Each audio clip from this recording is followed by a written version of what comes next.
চলো দেখি আজকে মা কি রান্না করলো, এই শরীর খারাপের মধ্যেও তাও কি রান্না করেছে একটু দেখি। দাও কি করেছো দেখি। আমি তো রাতের বেলা এসে খাচ্ছি, দুপুরবেলা খাইনি আর কি, ছিলাম না বাড়ি। একদম গরম ভাত ধোয়া উঠছে, দেখ এই দেখ, দুপুরে খাসনি তো, এই যে তোর তরকারি মাছের ঝোল, কি দিয়ে করেছিলে? কাঁচকলা আলু দিয়ে করা। দেখো মার তো জ্বর হয়েছিল, মুখে কিছু ভালো লাগছিল না, স্বাদ পাচ্ছিল না, তাই একটু চই ঝাল দিয়ে বেশ ঝাল ঝাল করে মাংস রান্না করেছে।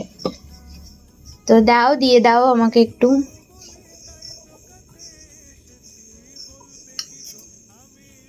যে চলে যাচ্ছে আর এক পিস মাংস,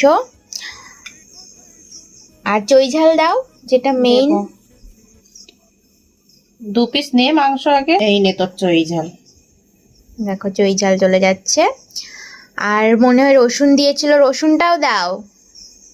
একটা রসুন দিয়েছিলাম, তো তোর বাবা একটু খেয়েছে আর তোর জন্য একটু রেখে দিয়েছে, এই যে। দেখো রসুন চলে গেল, পুরো পারফেক্ট আজকে চিকেনটা, পুরো পারফেক্ট। চই ঝাল দিয়ে গোটা রসুন দিয়ে দারুণ চিকেন। লাস্ট পাতে খা, শশা দিয়ে খাবি তো? শশা নে। শসা আর সঙ্গে গন্ধরাজ লেবু। আর একটু লেবু দি। দেখো আজকে এই সিম্পল থালিটা তোমাদের কেমন লাগছে অবশ্যই কিন্তু কমেন্ট করে জানিও।